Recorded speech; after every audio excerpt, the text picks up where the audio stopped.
My name's J.C. McCauley. I'm Naisha McCauley, and you're watching AccessTV.org.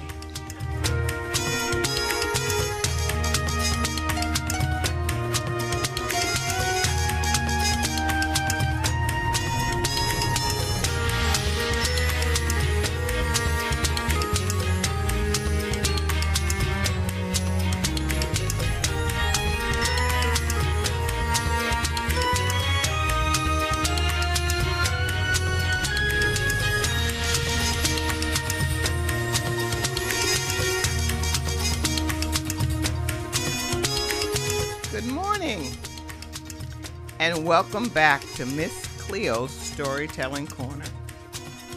I've missed you. I hope you've missed me. I'm so glad to be back today, and thank you for joining me this day. I went through some stories, and I wanted to tell a very special story, but I couldn't find it to bring it. So I found this, the Oxford Treasury of World Stories, and I found a story in here, and it's called The Treasure Thief. And as I'm reading this story, and I'm saying to myself, well, I usually tell stories where,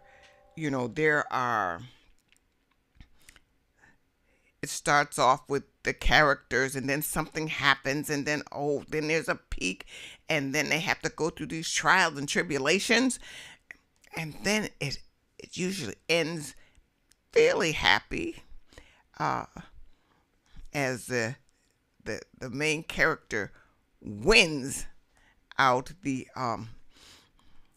whatever he had to go through, his activity that he had to go through. But in this story, I'm going to ask you after I read it. I don't know if there's a hero. I don't know if there's a good guy. I'm saying, well, how do you look at the story? It's very old. It's from Egypt. It's an Egyptian story, so it's thousands of years old. And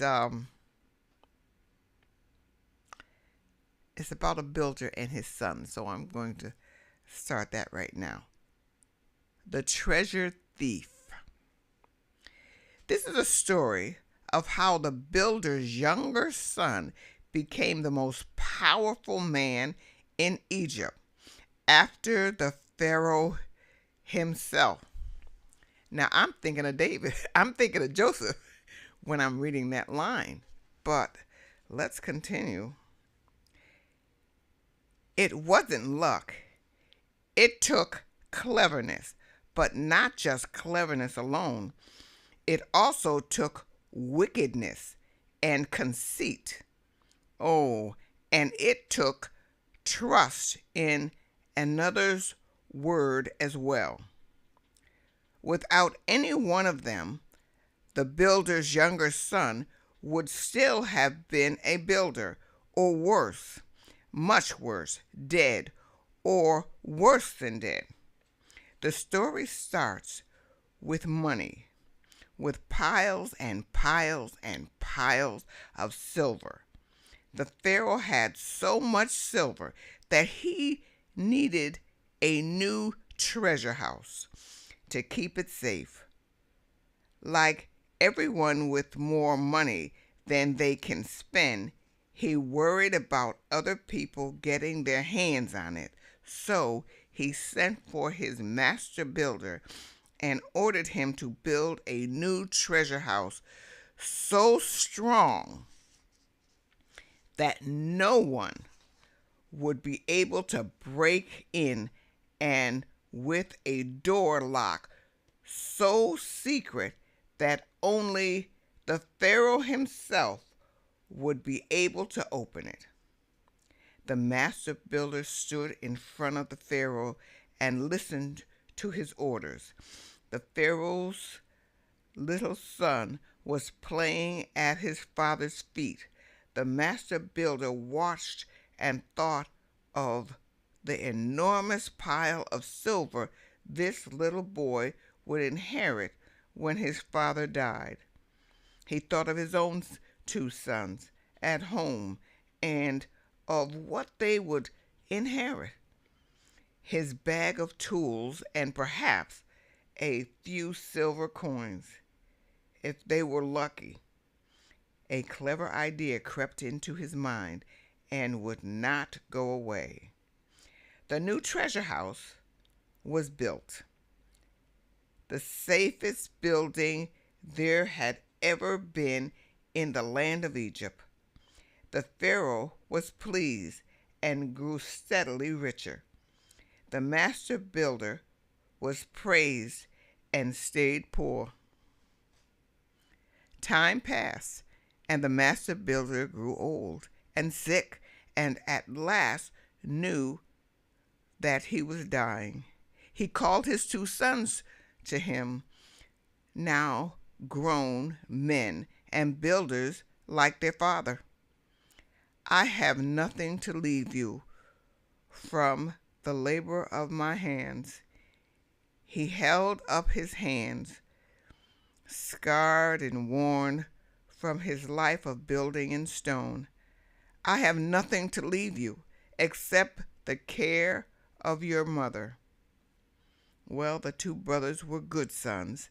They promised their father that they would care for their mother, swore on all the gods they would work for her and care for her.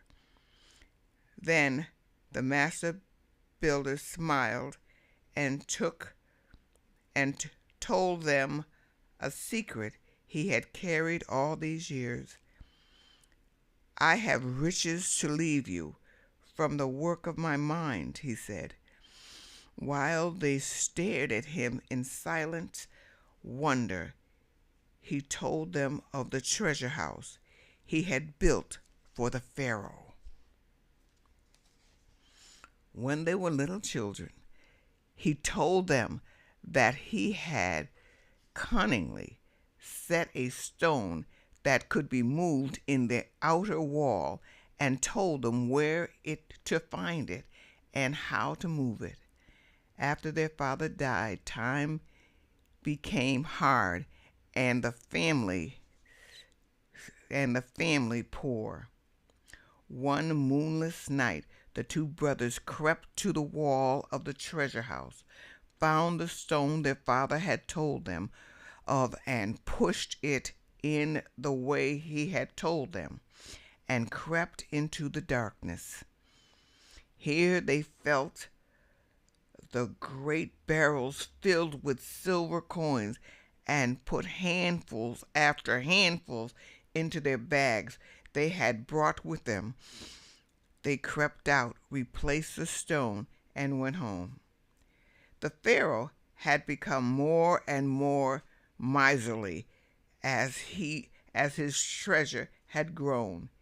He liked to go into his treasure house every morning early to run his fingers through his piles of silver. He could not count it. There was too much, far too much, but he knew it all by feel. That morning, he knew at once that some had gone. But how? There was no hole in the wall, no tunnel through the floor, no sky hole in the roof. The door had been sealed as only he knew how to seal it. Of course, the brothers did not go only once, but again and again and again. The Pharaoh became desperate. Finally, he ordered traps to be set among his barrels of silver. Vicious traps that would hold a man and never let him go. When the traps were set, he closed the door carefully and waited for morning. By now, the 2 brothers knew the treasure house well. They had never used a light on their thieving trips because they feared that it might give them away. The elder brother went first, moved confidently toward the nearest barrel, when his cry would have brought all the guards running if the walls had not been so thick.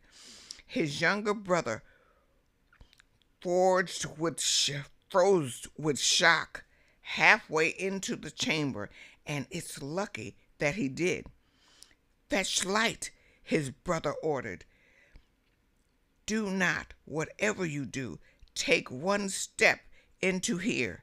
Hurry." The brother did as he was told. He ran home as fast as he could, snatched up a light, ran back, and crawled into the treasure house and saw it for the first time, and saw his brother held fast in the claws of the trap. Alas, the trap maker knew his job too well. Struggle all they could, there was no way they could open the claws and release the prisoner. They stared at each other in dismay at the first cock crow of the new day ran out. "Cut off my head," said the trapped brother. "Cut off my head and take it away and bury it. If you do that, you and our mother will be safe. If you do not, we will all die slowly and horribly." This is the wicked thing the young brother had to do, for it is a wicked thing to kill your brother, even if it is the only thing that you can do. He had to do it, and he did it, and it was a wicked act.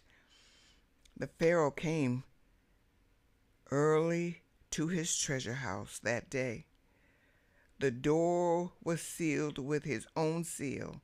The walls were whole, the floor was smooth, the roof was solid still.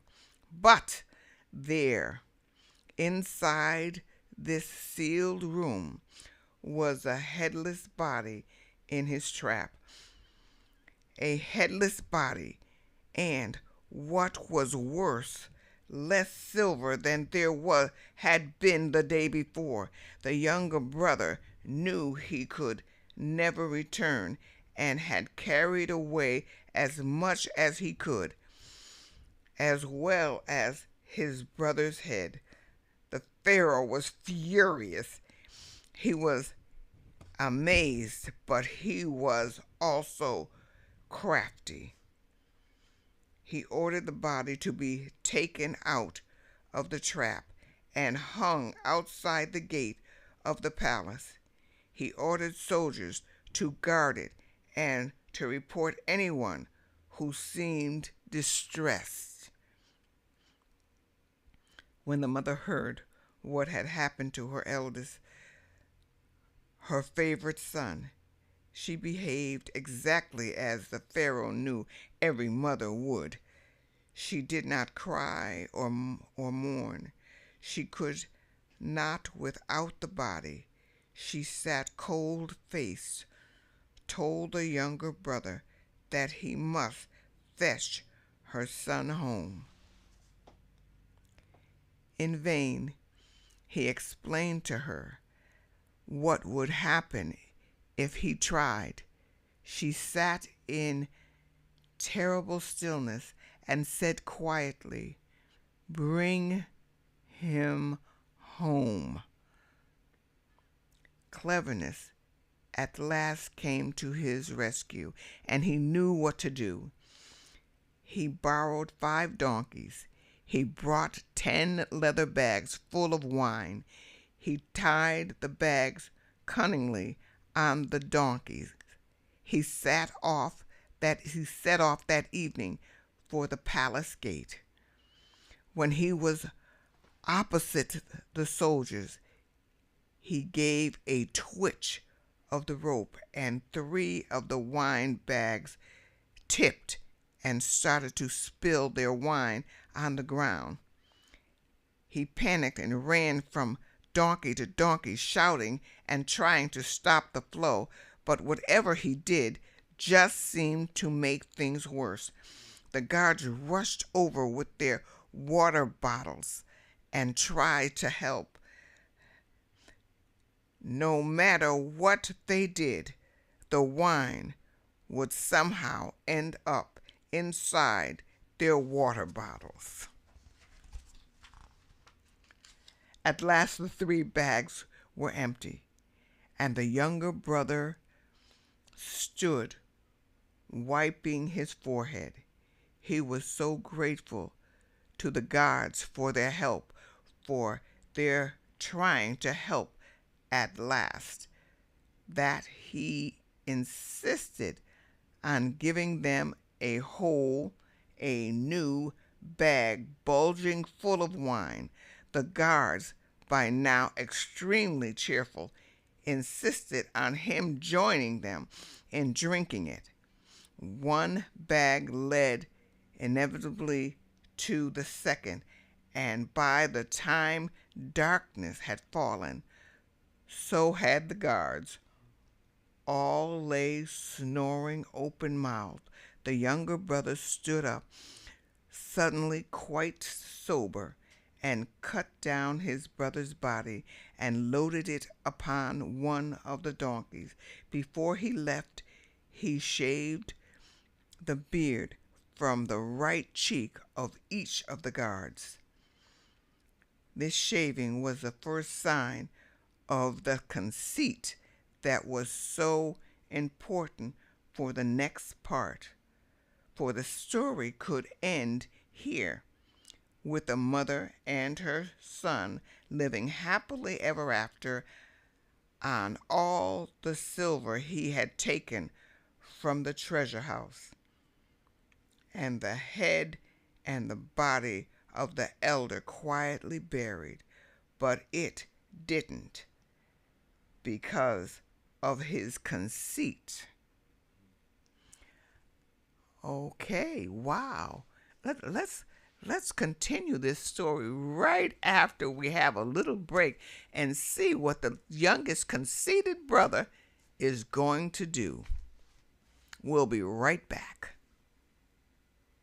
We all know smoking is harmful, right? But did you know that even after the smoke clears, the danger remains? This is called third-hand smoke. Third-hand smoke is the toxic residue left behind on surfaces like furniture, walls, or even clothes. These harmful chemicals can linger for days, weeks, or even months. Young children and pets are especially vulnerable. They can ingest these toxins simply by touching contaminated surfaces and then putting their hands or toys in their mouth. The best way to protect your loved ones? Make your home and car completely smoke-free. Remember, it's not just about the smoke you see, but the unseen toxins you leave behind. Protect your family from third-hand smoke. Choose a smoke-free environment.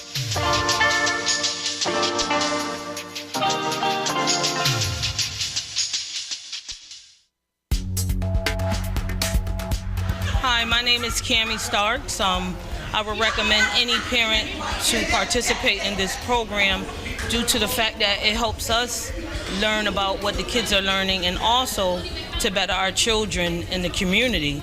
And I just give thanks to Lucy, that recommended me to come to the program, and it's just been an honor and finding out the development of the children of the school systems that's very needed, and I just give thanks, and I ask that any parent, friends, family to participate, because it's very helpful to find out what's going on with the children and also to help the children, and I just give thanks.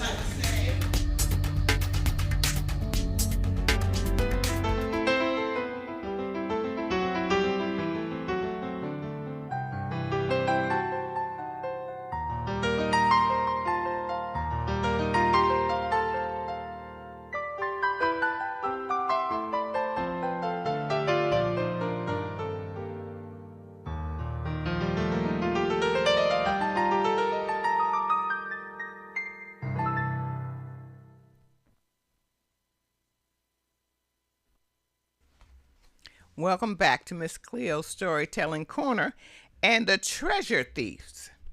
Now we stopped at the point where the younger brother had retrieved his elder brother's body so they could bury his head and his body together and they could have closure. And he had all the money he could ever use for the rest of his life.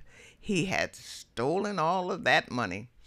So it should have been the end of the story, and his mother and him lived happily ever after.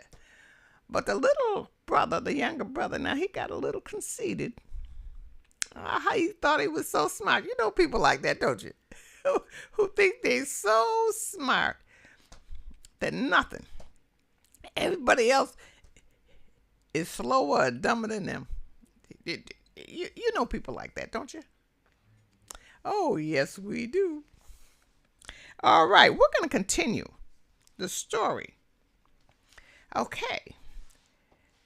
The Pharaoh was so enraged at the trick that had been played on him, at the way he had been made a joke throughout the city, that he swore he would catch the criminal and use his only daughter as the bait. He made her sit in the gate to the palace every evening, and he said that she would marry the man who told her the cleverest and the wickedest thing he had done. If anyone told her the story of the thief of the body, she was to grab his arm and yell, and the guards would rush out from hiding and seize the man. The younger brother could not resist. His conceit was too great. He wrapped himself in a thick cloak and set off to the palace. On the way, he passed the hospital and went in for a moment. When the Pharaoh's daughter asked him what was the wickedest thing he had ever done, he said, "I cut off my brother's head." When she asked him, trembling a little with excitement, for she guessed what the answer would be, what was the cleverest, he said, rescuing his body from the guards. At once she grabbed the hand stretched out toward her and held on tight and yelled for the guards. As they rushed out with their lanterns and torches, a strange sight met them. The Pharaoh's daughter sat holding a hand. The hand was attached to an arm, all right, but the arm itself was attached to nothing. The younger brother had cut off the arm from a man who had died in the hospital and had held it out under the cover of his cloak and of the darkness as he guessed the trap that had been set for him. "Trust in another's word," I said. The Pharaoh was a great ruler, even if he was a miserly man, and he recognized the brilliance of the young brother. He made a proclamation that the treasure thief could marry his daughter and become Pharaoh's chief minister if he came forward. The young brother did trust the Pharaoh's word and did come to the palace, not quite sure if it would be to his death. He did marry the daughter.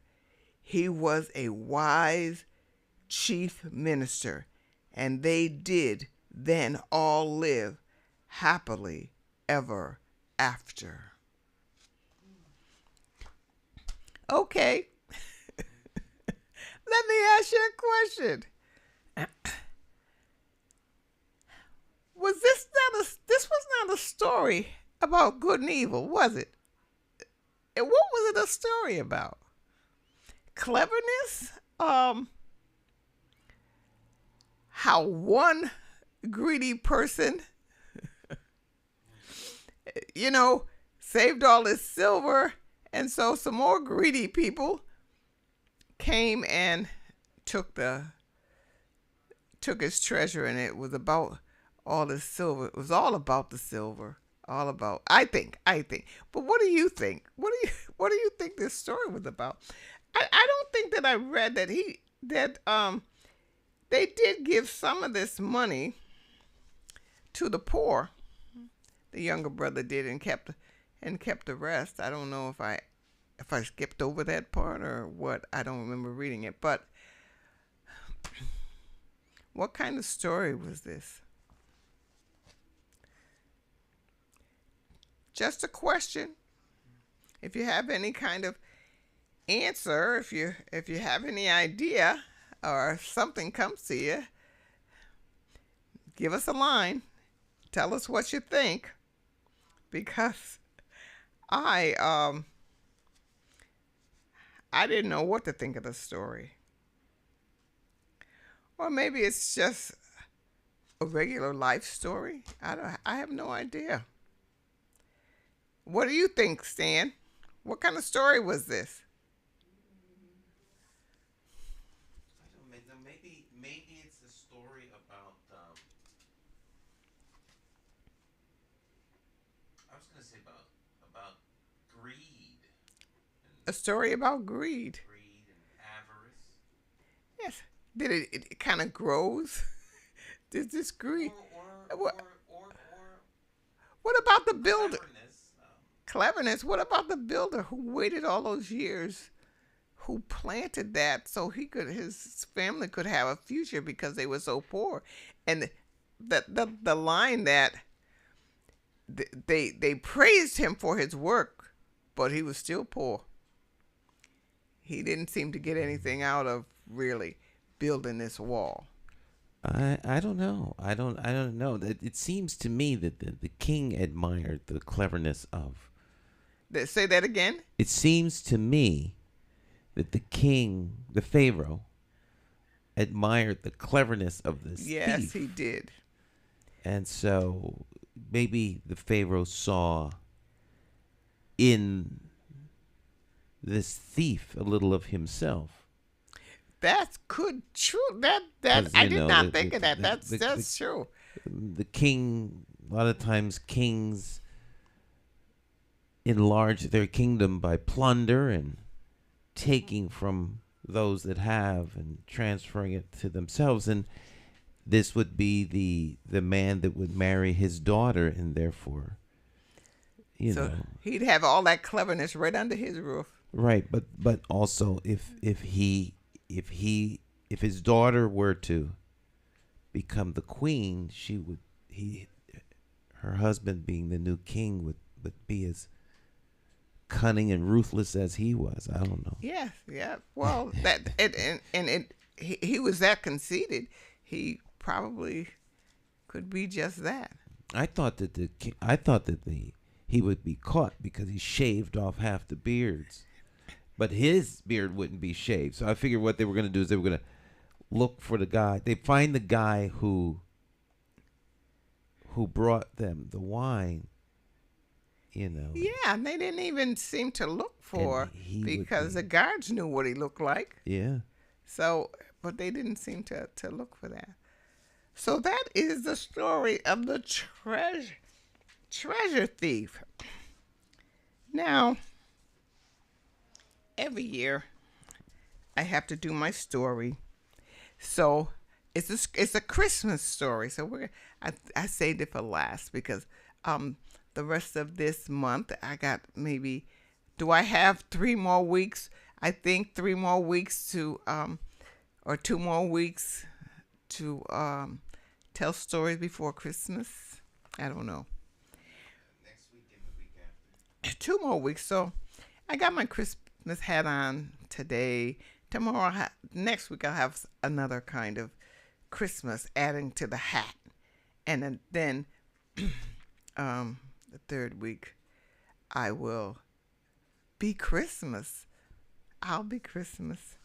But I'm going to read Mary Beth Louise today because I'm going to do this at church. And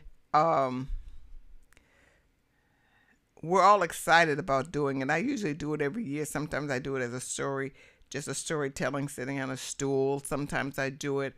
One time I did it in the round. Everybody quit on me before the night of the theater, before we were supposed to do it. But that was all right because I made it. I put the audience in the play. Everybody was in the play, and it turned out really well, and it turned out even better than I thought. But and then I've done it so many different ways. But today I'm just gonna read it. And I gave it to another group of people to do. And I'm not a writer. So I didn't think it was anything here. Okay, you could read it. My son's always saying, "Did you copyright that story, Mom?" And I never copyrighted it. I just keep doing it. But I guess so I'm giving it to these people to do, the people in the church, and I said, all right, make it your own. And all of a sudden, it was like I was giving a part of me away, and I never expected that. And I went home thinking, oh my gosh, what are they going to do with Mary Beth Louise? How are they going to do this thing? And I got a little nervous. I wonder if writers get that way when someone is editing their book or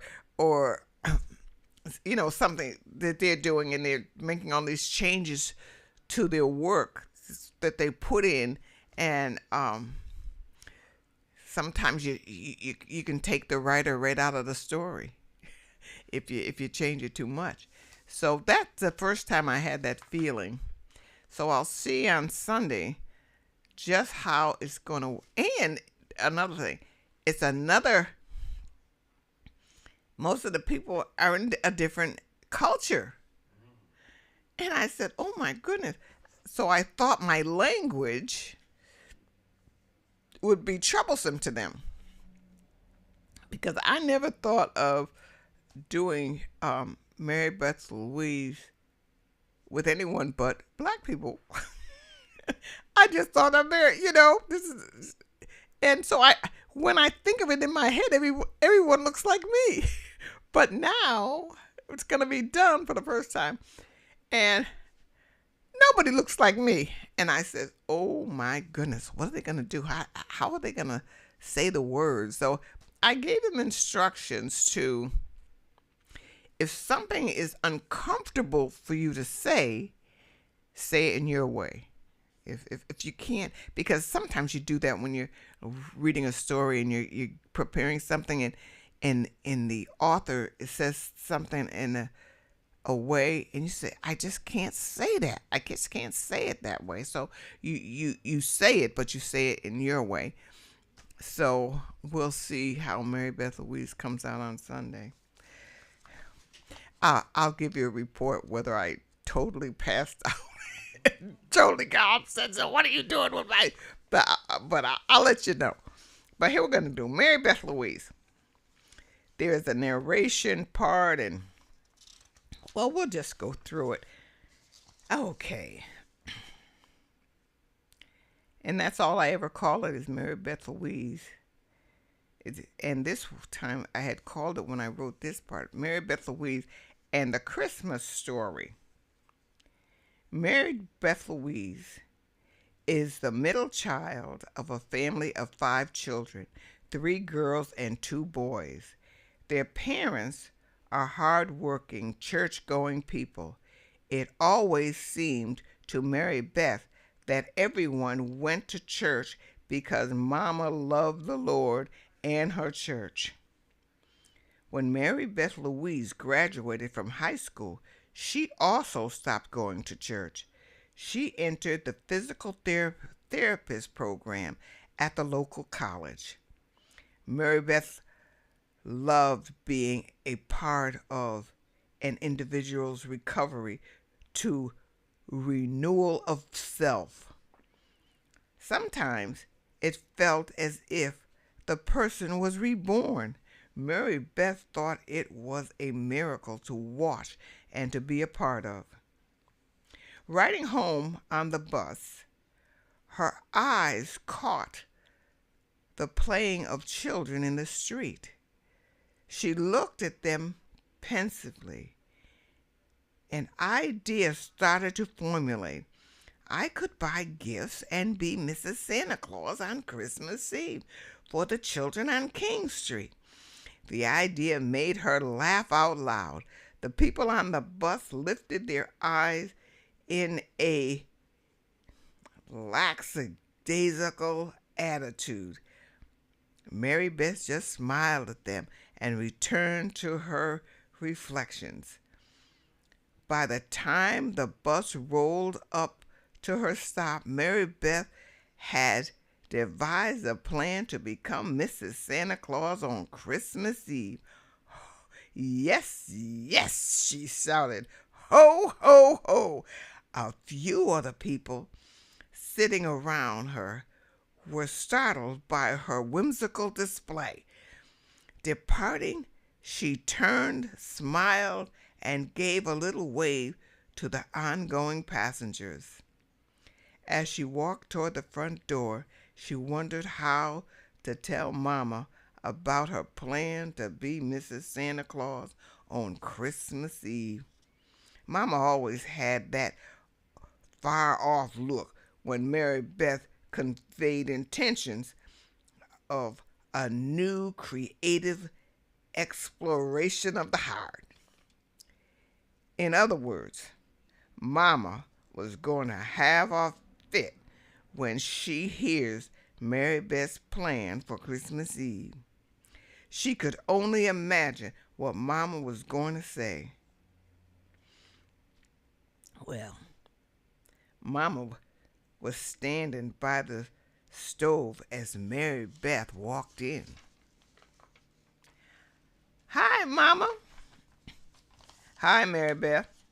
Have a good day? Yes, I did, Mama. I had a wonderful day. Wonderful day. Just the way Mary Beth greeted Mama, she knew something was up. Mary Beth Louise, what are you going to do? What do you mean, Mama? Mary Beth, don't play with me. What are you going to do? Oh, Mama, how did you know I had an idea? Mary Beth, you've been a different child since before you was born. So, what's going on? Mama, I have a wonderful idea. Yes, what is it?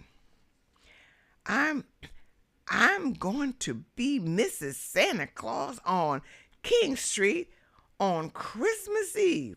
What? That is the most dangerous part of town.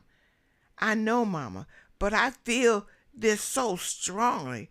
I watched the children playing, and it came to me. I have to do this. Mary Beth looked directly in her Mama's face without a smile. I'm going to do this on Christmas Eve. I will be Mrs. Santa Claus and give out gifts on King Street. Mary Beth knew Mama just as well as Mama knew her. Mama did not say a word. Mama stands with a stern look and then departs from the room. Mary Beth will come back.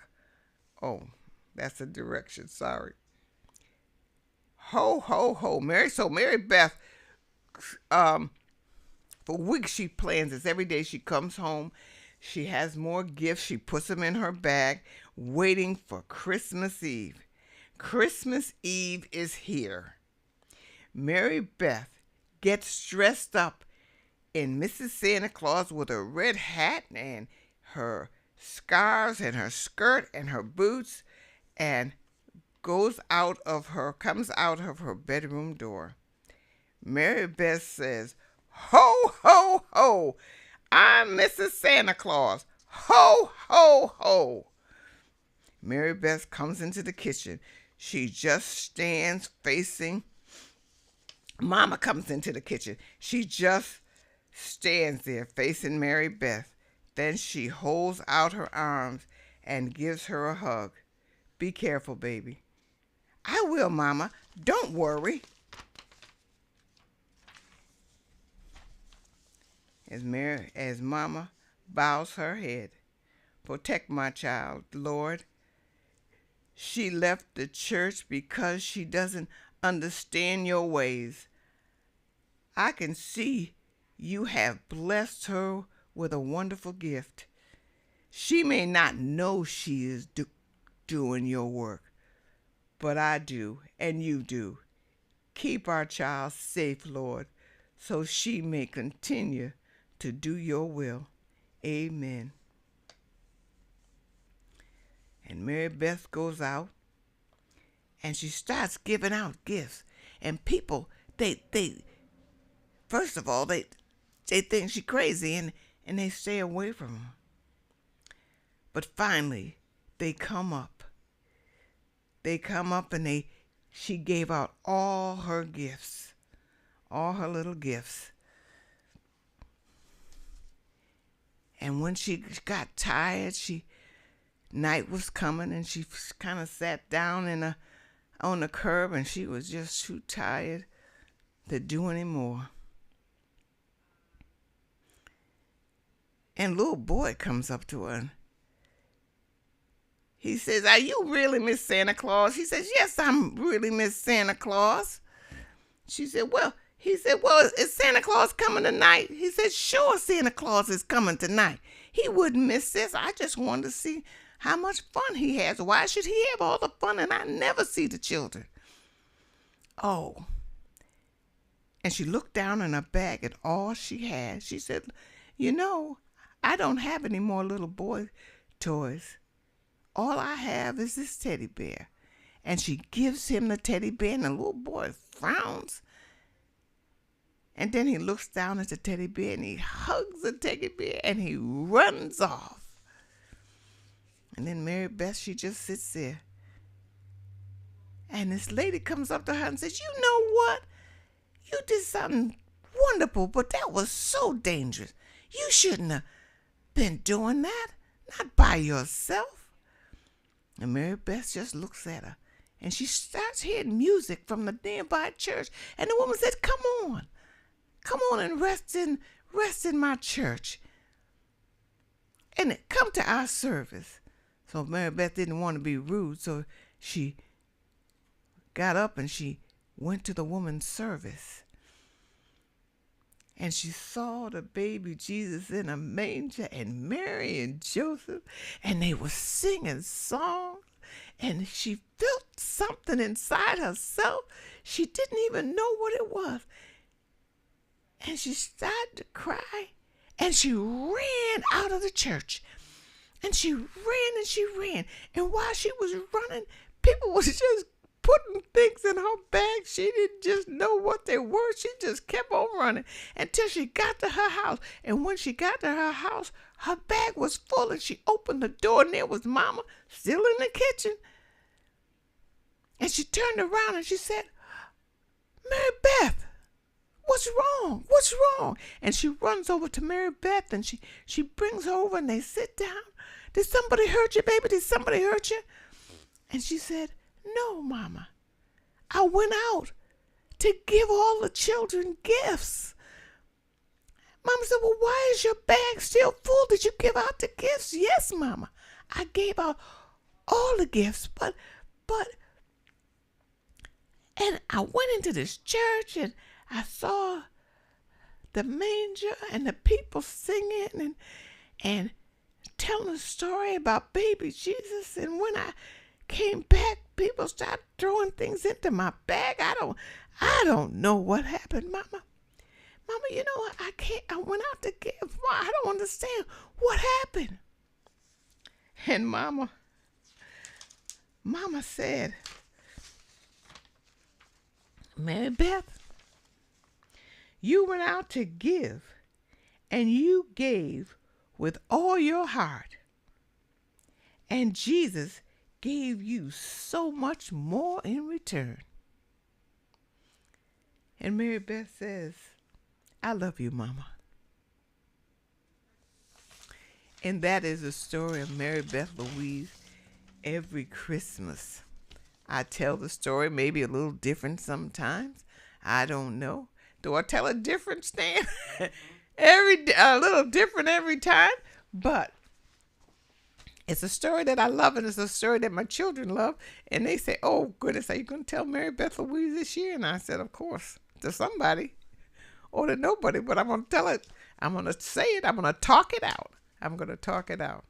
So there's my story of Mary Beth Louise again. And I don't know if you've heard it different ways in the past, but I hope you enjoyed it. And I'll be seeing you next week in this Christmas season.